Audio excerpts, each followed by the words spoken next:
All right, what is going on, people? We are out here and we are ready to test this new DJI Osmo 360 camera.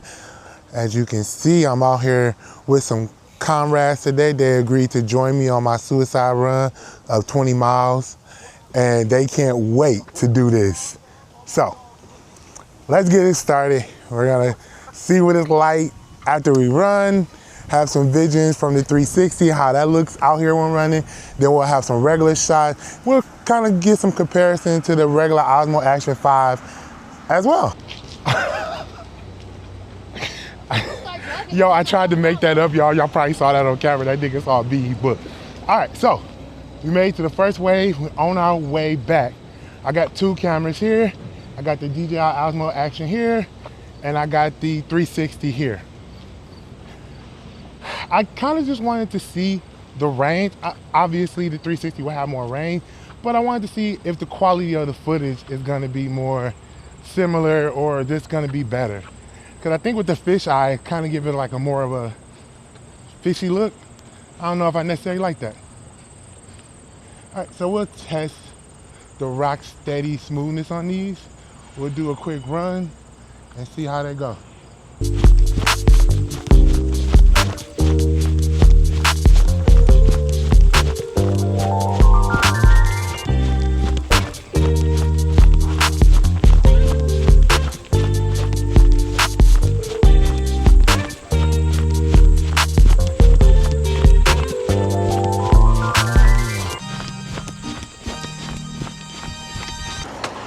All right, so we're out here testing the DJI 360, and as you can see, I am on my bike.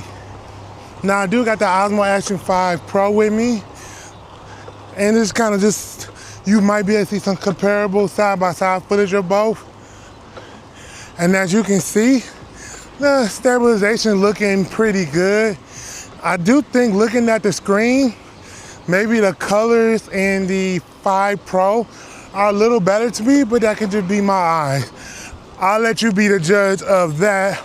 But this DJI Osmo 360, the one place it shines is in bike rides. Even if I'm doing a short or whatever I might be doing, I can get face shots if I want it, because I don't have to switch the whole camera around to get those shots.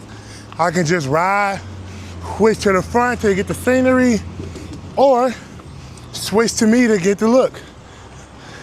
And the good thing about the DJI Osmo Action 360 is that it gives you the option to do both, no matter which one you want to do. And now you have the pan around view of everything, where you can see like the 360 view of all this goodness. All right, so we're in the pool, and we're gonna get like what I think is probably going to be more beneficial for the pool, the 360 camera. Let's take a look.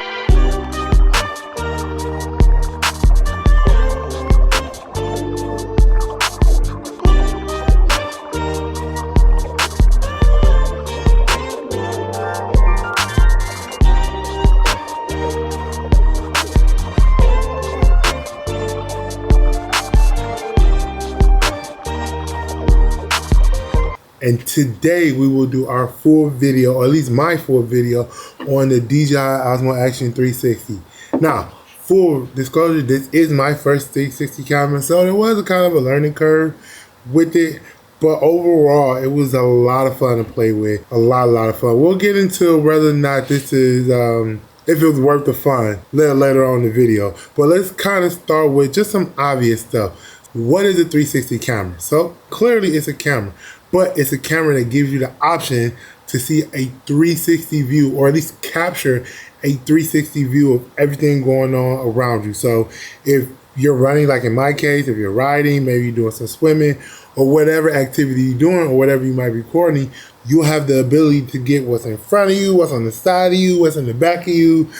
And that'll kind of be all your options as you're actually just recording one thing. So if you're focused on that one frame and you get the other ones, great. If you're focused on one frame and you didn't need the other ones, better. You got the frame you was looking for, and sometimes you get happy accidents with the 360. So that's one of the huge benefits. Kind of get into some of the reasons you might not want a 360 camera. I think the main reason is if you're editing your own videos. 360 cameras often require their own specialized software. I do know DaVinci Resolve and probably Adobe has plugins to help you deal with capture software, but like DJI has their own, DJI Studio, GoPro has their own thing, Insta360 has their own thing.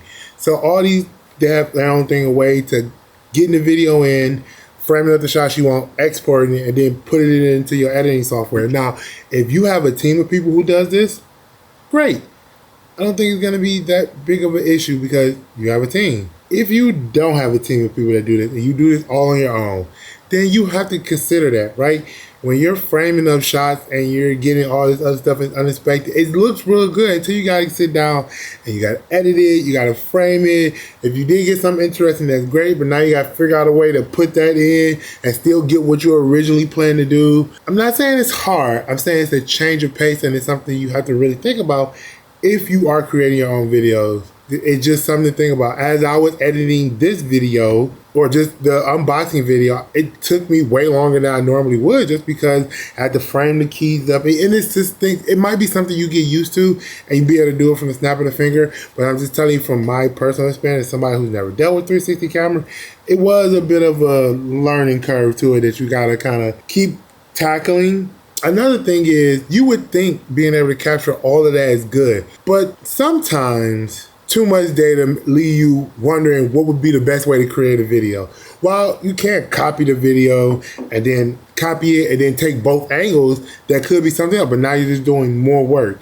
And it's good that maybe sometimes you got that work, but it's also good when you're just focused on exactly what you came to do. You came to shoot this video, and this way, you're done. Now, when it comes to the camera, it do 8K 50, which I don't know who would shoot 8K 50.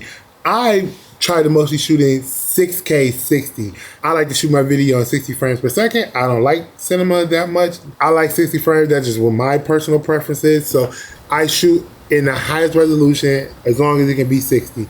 So I try to shoot, that is my resolution. I try to shoot at the 8K 50. I did try it, but again, it's not something I particularly would even use, and it's not even something I would kind of recommend using. This camera gives you a ton of options when it comes to that. It does connect to the DJI remote. I unfortunately did not do that. I didn't see a real reason for it. Normally I hook the remote up when I'm on my bike, and I do got some footage of me being on my bike for this camera. It does connect to the DJI wireless mic, which is what I did. For the most part, that is where most of my audio is coming from. Most of my audio is coming from the DJI mic, but I don't often use the internal mics. I think they're very usable. I think they're very helpful. I just myself don't often find myself using them. I like the more DJI mics because it allows you to put it anywhere, if you're far away, close away, and still talk. And that much I do appreciate. That's what I run for the majority of the part when I'm shooting them videos. We could talk about battery life. Here's the thing, unless you're like a content creator that's constantly always shooting, always doing something, capturing all the footage, I don't think battery life is even a lot of time worth talking about. It's in my realm of the people who usually gonna watch this video, because they're gonna charge it up anyway. Most people don't leave it in their bag. They usually charge their gear up and then they go out and do whatever they gotta do. I got the regular package, single battery. I've never run out of battery, and I was shooting 6K, 60 frames per second. So I was shooting at pretty high resolution.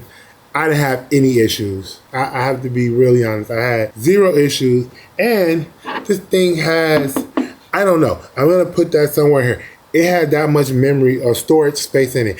I never put an SD card in here. I hope that everything I shot actually got recorded. If it didn't, you'll see some message that's saying, womp, womp, womp.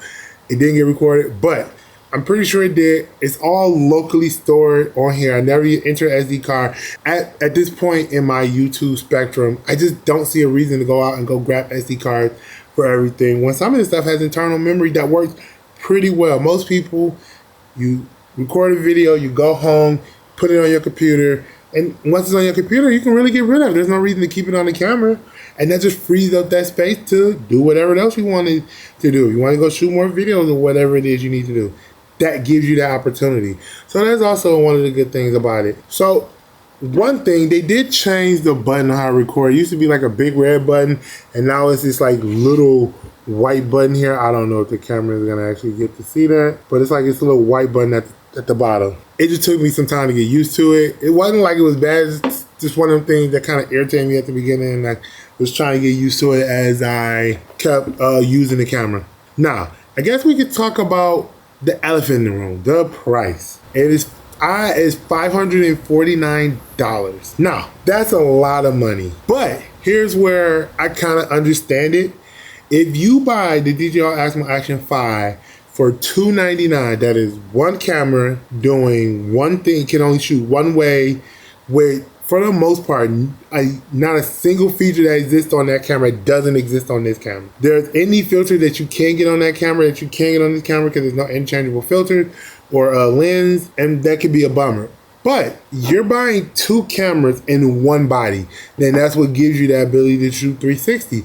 And if you were willing to buy the DJI Osmo 5 Pro, 4, or any of those, I don't see why you wouldn't be willing to buy this. But for me, the editing is just, it's not like it's a problem, it's just not something I want to tackle at this very moment. So I don't know how much footage, or if any footage, I'll really be shooting on this thing. I like my DJI Action 5. I kind of like the colors that are coming out there naturally better on that one anyway. Some people can think differently. I just tell you what I see and I go, yeah, I like this a lot better. Does this get the big fella stamp of approval? Well, of course. It's not anything that a small person or a big person can even discriminate against. It's just a camera, you mount it on something, and you go. So absolutely get the big fella stamp of approval. Could I recommend buying any? Yes, as long as you're willing to deal with the fact that you're going to stitch your own videos together just for this portion of your videos, and then go and fix your other video, and then put it into your other video, and then put that all together. As long as you're happy or okay with doing that extra work, it's absolutely a recommend buy. With that being said, did you guys appreciate it? Did you like the video? Did the 360 woo you out? It kind of did when I first saw it. When I shot my unboxing video and I seen the base, I was like, ooh. Not a lot. But tell me what you thought in the comment section below. Like, dislike this video. If you dislike, just let me know why you dislike. Help a brother out understand how you can perform these videos a lot better. And with that in mind, like, subscribe, and I will see you in the next one. Oh, by the way, how do y'all like the background? It's orange because it's getting close to Halloween, so some of the videos that I'll be shooting out might be coming out of this thing orange. I'm starting to really like my background, man. I'm starting to like that I can change these lights and colors and scenes. And I like it because it makes me feel like I'm being different to everybody. You can watch a ton of light videos on YouTube and they all tell you about how to do light and get the perfect lighting. I think it's all about being unique and getting the lighting that suits your style. I like to change colors, especially if it's holiday season or if there's something coming around the corner or if a game or something like that. I'll change color in my videos to kind of reflect that. If you see the color change, try to guess why you think it is. You can't do it for this month because we know why it's orange. It's Halloween. But if you do see the color change, see if you can take a gander on why the color changed like that. And until next time, I will see you later. Peace.